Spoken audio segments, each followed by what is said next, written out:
Assalamu alaikum, everyone. We're going to get started with our next session. And this session is titled Becoming a Welcoming Masjid. I'll ask you to bear with me for a moment because I just found out I was moderating about 10 seconds ago. So I want to start out by asking a question. How many people in the audience think that our masajid are welcoming to everybody, inclusive of all members of the community, just by a show of hands? Now, I need to see hands, like hi. All right, and how many think that our masajid are not welcoming and inclusive to all?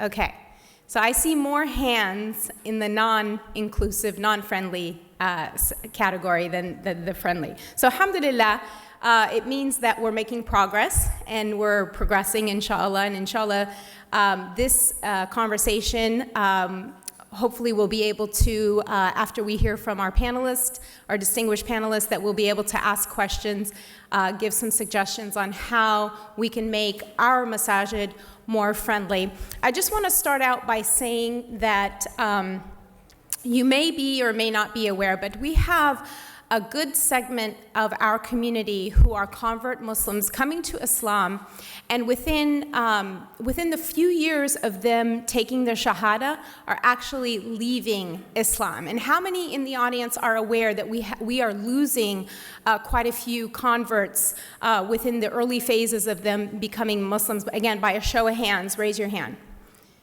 Okay, subhanAllah. So you are aware, mashallah. So we have some work to do. Because I guess at the end of the day, you know, when we come and we face Allah subhanahu wa ta'ala, we are going to be questioned about that. We are going to be asked, you know, were we welcoming? Did we make space? Did we make room for our new brothers and sisters in the deen? Were we there to guide them, to coach them, to give them the tools that they needed to succeed and continue in the deen? It's, you know, we all get excited, and mashallah, when someone takes their shahada, we all scream in the mosque, Allahu Akbar, and it's a very, very happy day.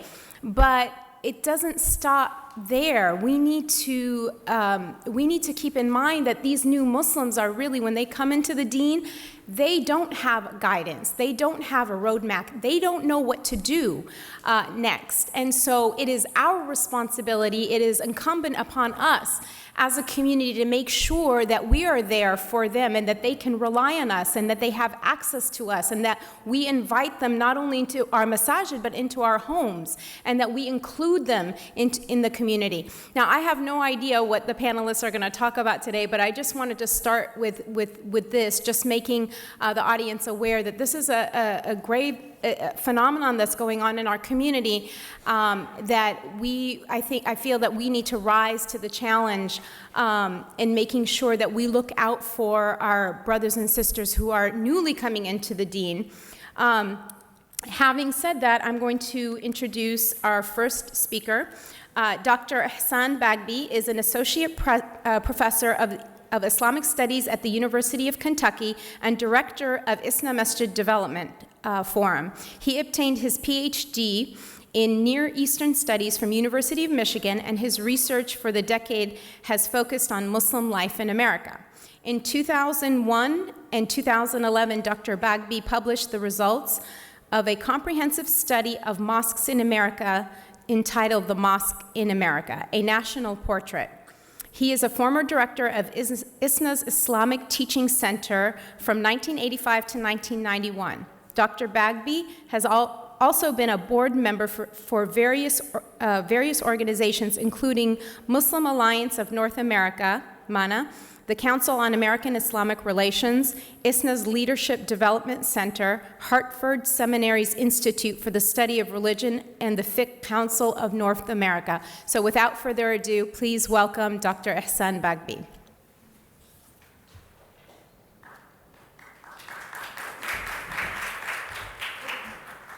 Bismillah ar-Rahman ar-Rahim. Assalamu alaikum wa rahmatullahi wa barakatuh. And I thank Sister Nadia for being a good sport and being recruited in the last moment to be our moderator.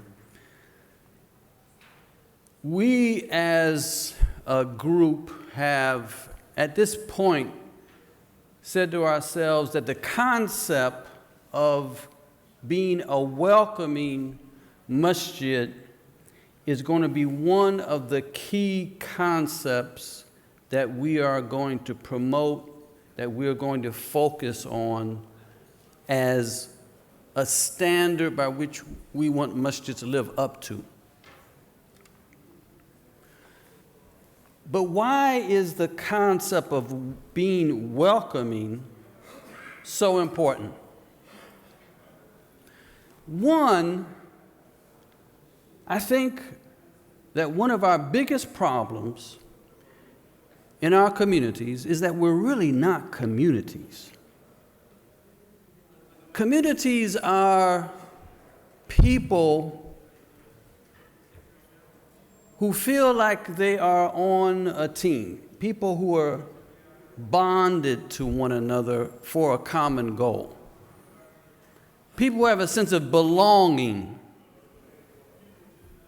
to this masjid group, this masjid community. The sense of community, when we talk to masjid leaders, this is one of the things they always talk about, that there are too many people in the community who come to pray and then leave and do not do much of anything else. They do not contribute money, they do not volunteer their time.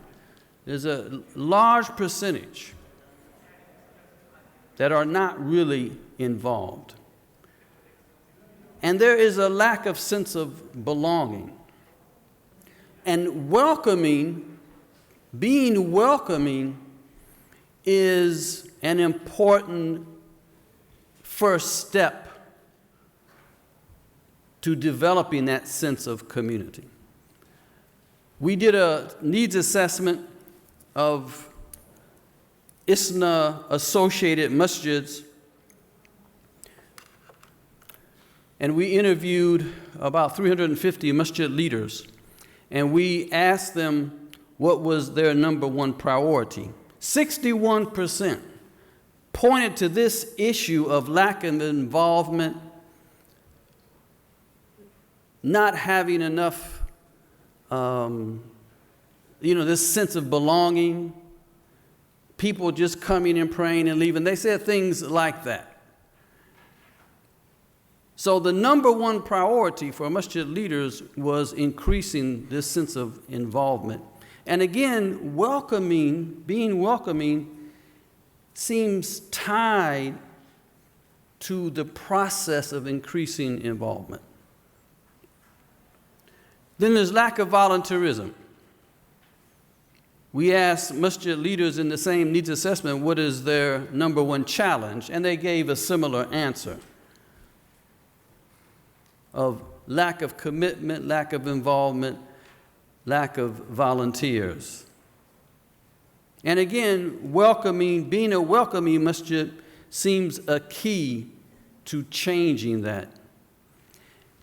And I'm also involved in a study of young adults, women and converts, many who are unmosqued, this research is being done by ISPU, Institute for Social Policy and Understanding. They have a DC office. In fact, just last week I was here in DC and we did extensive focus groups with young adults and converts and women. And one of the complaints, the number one complaint of all three of these groups is that they don't feel welcomed in the masjid. As a sister said actually last Saturday when we had this focus group with her, when I came to the masjid, nobody smiled at me. Nobody said anything to me. So, changing the culture of a masjid and really helping to facilitate the inclusion of young adults and converts who are often alienated from the masjid being a welcoming masjid is going to be an important ingredient. Increasing volunteerism, increasing actually financial donations of everybody is in part going to be helped by becoming welcoming. So the goals of being a welcoming masjid is to increase the sense of belonging, to increase attendance. People feel like coming back, especially the young adults and converts, and also increasing volunteers. So, some ingredients, and I'm just going to go over a few. And inshallah, Sister Dr. Sarah Sayeed will go over more, focus more on the women, young adults in particular. But how to become welcoming? So this is practical advice. This is practical advice to our masjids. One is first impressions. Again, our young professional group, young adult group that we met with last Saturday said, and this was the convert group, the convert group said that one of the biggest turnoffs for them, they come to a masjid and it doesn't seem like anybody cares. It's not beautiful, not beautiful like this beautiful, we're not going to maybe achieve that. But little things that can make a real good impression, flowers planted, a good sign. Too many masjids do not have a good sign.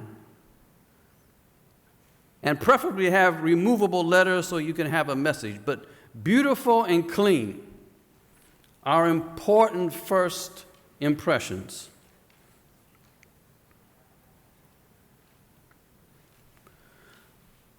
Secondly, every masjid should have what I'm calling a taslim squad. Of course, we know our dean says that there is nothing better to bring hearts of people together than to give salam. Again, in our focus group, convert, young adults, especially those young adults who are moving into an area, because that's when they move, right? They go to college, they get a job, they move to another area. They're not at their home anymore. They're not at their home masjid. And so what they said is nobody gives salam. Nobody notices them. They walk in, they walk out, no relationship. And when you think about it, that is not our deen. Our deen is to give salam, is to smile. That is our charity. So we need greeters at masjids to give salam, to also assist people who need to know where anything is, and these are the people who are the front line in identifying new faces. And to make sure a special salam, especially after Jummah, is made, so not just as people walk in. I'm talking about taslim as part of the Jummah exercise, but when you do other events, this would also be part of that event. So before Jummah, after Jummah, in particular after Jummah, because that's when you can actually start a conversation with people. And this is the front line of trying to give a sense of people being welcomed and also a sense of how you can best integrate them into the community, how you can introduce them into the community, which I'll talk about a little bit later. The Taslim Squad should represent all the faces of the community. In my particular community in Lexington, Kentucky, we have a good number of Gambians who have moved into the area, Senegalese who moved into the area, and there needs to be a Gambian face at some point,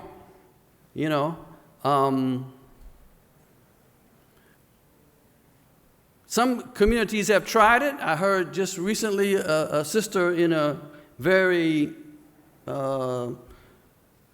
progressive community, community that's trying to deal with it, but they had sisters greeting everybody coming into the masjid. And it didn't sit well with some people, and the sisters felt uncomfortable. It's a bad idea. It's a bad idea.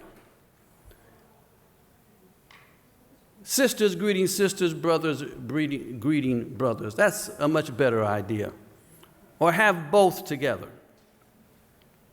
But also, it's a culture that we have to develop in the community. And it's not bringing anything outside of our community, because it is part and parcel of our deen, of getting everybody into the sense of giving salam, smiling, welcoming people. The third point is having ta'aruf activities, getting to know one another. Because the reality is that in almost all of our masjids, nobody knows one another. Most people have no idea the names of the brothers and sisters that they pray with, even regularly. Even again, my relatively small masjid, 200 people praying Salat al-Jum'ah, I know that most of the people there have no idea of the names of the other people, let alone knowing their stories. Because you might even know their name and have no sense of the wonderful narrative these people have. So many of our brothers and sisters who've come from overseas, they have unbelievable narratives. And many of our brothers and sisters who have come to Islam, they have unbelievable narratives of how they came to Islam. But do we know them? No. So that's one of our biggest challenges of bringing hearts together, is getting to know one another. Communities have to develop purposeful activities to try to get to know one another. So one thing our local masjid did was we had certain Jummahs that we called Ta'aruf Jummah. So everybody got a name tag, and everybody was told from the minbar, look at the name and say salam to this person in that person's name. Community dinners, which can highlight, again, to hear the narratives of certain people in the community. And then creating small groups. One of the things that our masjids do not do, which is also the advice of large churches. This is how large churches develop a sense of community. And that is by creating small groups. And there's different ways we can think that out. But if you create small groups that can be both study groups and socializing groups, where they get to know one another, and then actually, periodically, you could switch up the groups, so you get new members of the group, which is something like brothering, which of course is how the Prophet Muhammad ﷺ dealt with this issue of strangeness, differences between, the Muhajirin and the Ansar. He brothered them. And of course, the reality is encouraging regular attendance at Salah is really the best way to get to know people. In fact, the people who are regular in Salah are the ones who know one another. That's really the best way. And fourthly, having a non-judgmental, a sense of a safe environment. Again, in our focus groups with young adults and converts, the biggest turnoff that really sends them running to the door is the sharp criticism, the evil looks that they get. And many of them have no ideas why some sister or some brother is looking at them all evil. They're doing something wrong.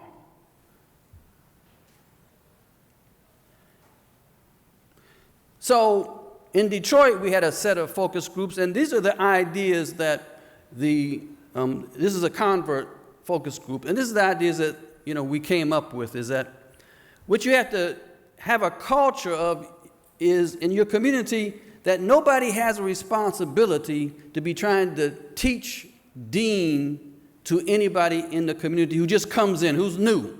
That's not your job, please. Don't be trying to correct somebody in Salah while they're praying. Don't come up there with an ugly face and say, your hijab is not all right, or you're not wearing hijab, you gotta step outside, or that's the idea is to have designated people in the masjid who will have the responsibility, if necessary, to talk to people, to help them, to coach them, to give advice to them, but all within an atmosphere of accepting people. That is what young adults, that's what youth, that's what converts want to feel, that they are accepted. It doesn't mean you accept anything and everything that they do and any and everything that way that they behave. But still there's a sense of acceptance. We'll work with you wherever you are, as opposed to rejecting you or making you feel bad. No, we make you feel good, but we also teach, we also coach to help people to develop. And lastly, the last point I want to bring up at this point is harnessing skills involving members. So the Taslim squad, one of their goals is to have everybody fill out a contact form which will have space for them to write out skills, experience, and also their interests in possibly volunteering. And here's the key point. And again, I must say I take this from church literature. And that is that the best way to get volunteers and maximize volunteers is to have a volunteer coordinator who will take that contact information and pair it with the needs of the community, committees that need members, activities that need volunteers, whatever. And that coordinator brings the two together, reaches out to people to ask them to volunteer, as opposed to making an announcement after Jummah prayer that hardly anybody can hear about, if you want to volunteer, because it doesn't work. And I'll stop there, inshallah. Hopefully we'll have questions on any of these points. أقول قولي هذا واستغفر الله لي ولكم.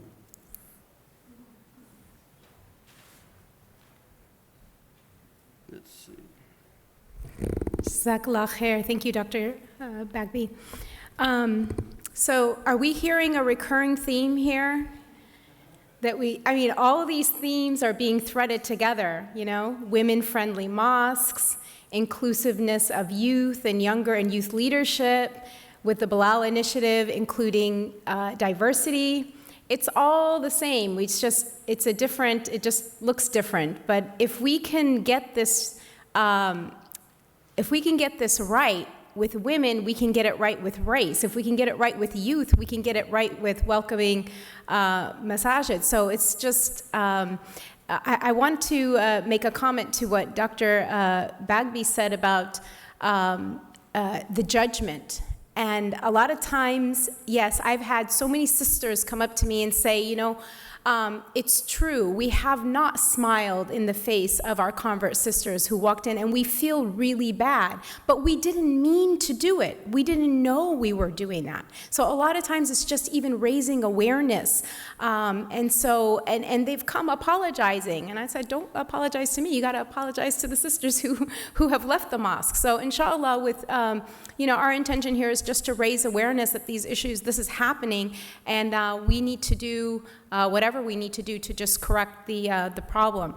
So next, I'd like to bring up and introduce Dr. Sarah Sayeed.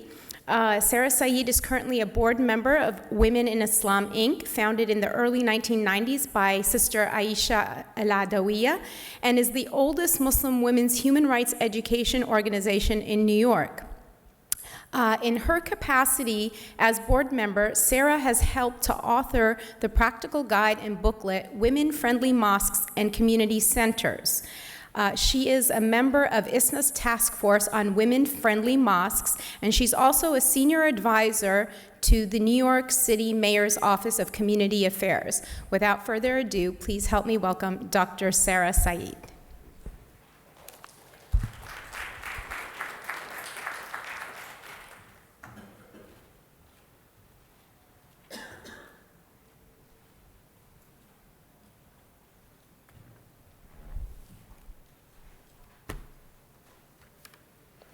Bismillahirrahmanirrahim. Salatu wassalamu ala Rasulullah. Assalamu alaikum to everybody. How awake are you feeling? It's that time of afternoon when I usually get sleepy. I don't know about you. So we've been hearing a lot today about inclusion, and we've been hearing the word unmasked and unwelcomed. And I think these words basically reflect to us that there is a spiritual vacuum that's not being filled. And the purpose of a mosque, as we all know, is to meet the community's need for spiritual development. It's our spiritual home, right? A spiritual home requires us to be spiritual when we walk in, to focus on who we are in relation to God when we're in that space. And who is the God that we are relating to? Allah is the God of divine mercy and ultimate compassion. That's who we're trying to relate to. But unfortunately, in many mosques and many of our institutions, the dynamic is not that we are relating to a God of divine mercy and compassion, but it ends up being a dynamic of relating to who we are in relation to one another, not in relation to God. And by that I mean we think about things like, how much power do we have over each other? Who is in charge? Who wants to be in charge? Who wants to stay in charge? Differences, as we know in the Quran, are meant to be a source of learning, but instead, differences become a source of fear. We're afraid of differences. We also see each other and ourselves as sexual objects, not as human beings with a divine purpose. We're meant to help one another to build a better society. Ultimately, what's going on is that we're seeing each other through our egos and our personal needs for gratification, instead of seeing each other as divinely created and on the same path, striving towards God's ultimate compassion, not towards God's judgmentalism, which we heard about.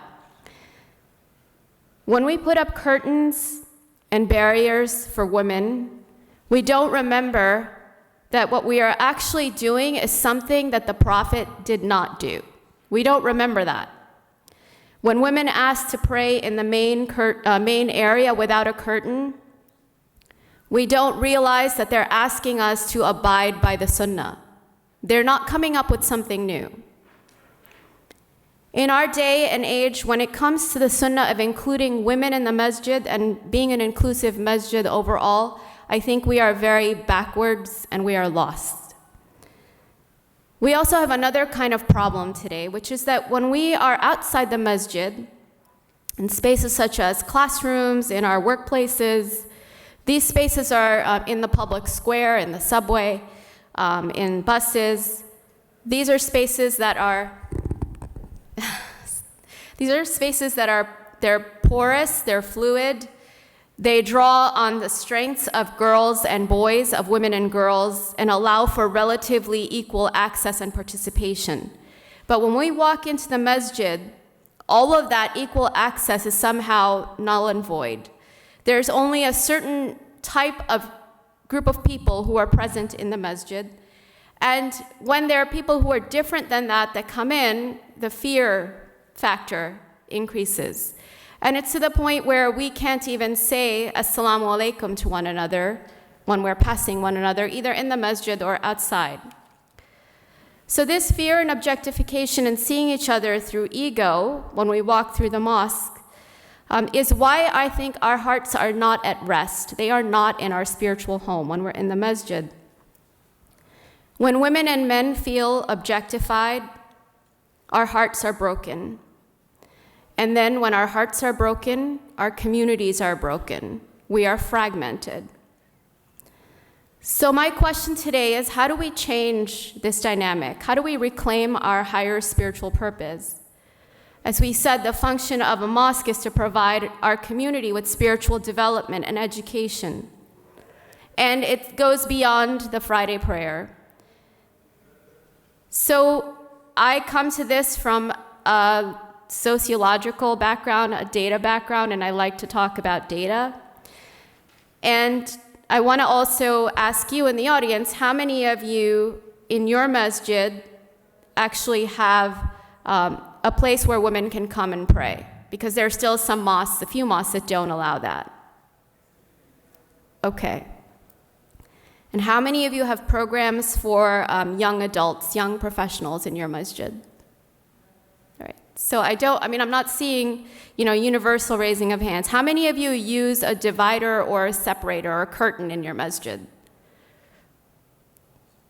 Okay. So looking across the country and in the study that was published by Dr. Bagby and others, we see that across America, 18% of congregants are female across mosques, and 2/3 of mosques in America are using dividers. That hasn't changed in the last decade. In addition, if we think about women's participation on the board, 59% of mosques have women serving on their boards, and there are still 13% of mosques that actually do not allow women at all to be on the board. And then when it comes to younger people, there's definitely a big disconnect between what the kinds of experiences that people have in their MSAs. So I don't know how many of you can you raise your hand if you've been in an MSA? All right. So there's a difference between your experience in the MSA and then your experience in the masjid. That's another kind of disconnect, right? Because an MSA is usually a place where you're working together across ethnic lines, a small group of students on a campus. You're working across language barriers, gender lines, your levels of religiosity. People are, congregating together and coming together for shared activities. But when you go into the masjid, again, that experience falls away. And that's part of the reason why young people are not coming to the masjid, because they're used to one thing, used to being a community in a college campus, and then when they get to the mosque, it's very different and divided. The data also shows that comparing mosques to other institutions, there's little focus in the masjid on doing things like having support groups, having community service activities, having team sports, youth groups, women's groups. These kinds of activities are commonly found in other religious institutions that are not Muslim, but for us, these are kind of lesser. So who is responsible for this state of affairs? We are all responsible. Community members are responsible, leaders are responsible. When we see a disconnect, we really need to step up, speak out, and organize. And the viability of Islam in America really depends on us reprioritizing our focus, putting our emphasis on including women and young people in the masjid. And the presence of women in the masjid is going to do amazing things for the institution because it will also bring youth to the masjid. So to attract women and young adults, what do we need to do? We need to provide opportunities for spiritual development, as we said. A lot of the deficit that we have is due to the lack of knowledge and our lack of grounding in our spiritual teachings. So we need to provide opportunities in the masjid where women can come and learn, and women can also come and teach. learn and teach sacred knowledge, right? Because we know that we have a tradition where women have been teachers, and we need to replicate that in the masjid. We also need to give women opportunities to lend their organizing and leadership skills to the masjid. They're participating and contributing in all kinds of ways outside the masjid to build vibrant institutions in America. But if they're not in the masjid, our masjid will falter. We need to provide we need to provide service opportunities, volunteering opportunities, interfaith opportunities. How many of you have get together with your mosque community and go out for a hike? So we need to provide outdoor opportunities, right? Sports programs, young people, young parents, parenting classes, premarital counseling. There's a lot that we can offer, and I know that everybody has very limited capacity. So it's very important to think about developing a realistic agenda for change, because change is challenging for all of us. It's a human problem that we don't like change, but it's very important to embrace change and work for change. Indeed, that's the prophetic way, to work for change. That's all the Prophet ﷺ spent his life doing, is working for change. And we also need to remember, in working for change, that we might not see the change that we're trying to build in our lifetime, but we should still keep striving for that, right? So in thinking about the data that I just gave you and developing what we hope is a realistic agenda, we need to be asking questions like, well, right now, 33% of mosques do not have barriers or curtains in their masjid. Over the next 10 years, can we raise that number to 44% and make our mosques embody the prophetic ideal that did not have a barrier or curtain in the masjid? To me, if we can raise this number by 10%, I think that's an accomplishment. Ideally, we want it to be 100%, but that's a longer vision for change. Similarly, if 59% right now have women on their boards, can we increase that number to 69%? Part of why these changes are difficult is because the numbers reflect an underlying mindset, right? So if you think about changing in your own personal life, if you want to exercise, or if you want to do something different, eat more healthy, how easy is it for you to achieve that change? For many of us, it's very hard. It's not something we do overnight. And it requires us to think about the underlying mental attitudes we have. So thinking about community change is very similar to that. And that's part of why we really need to go back to re-emphasizing what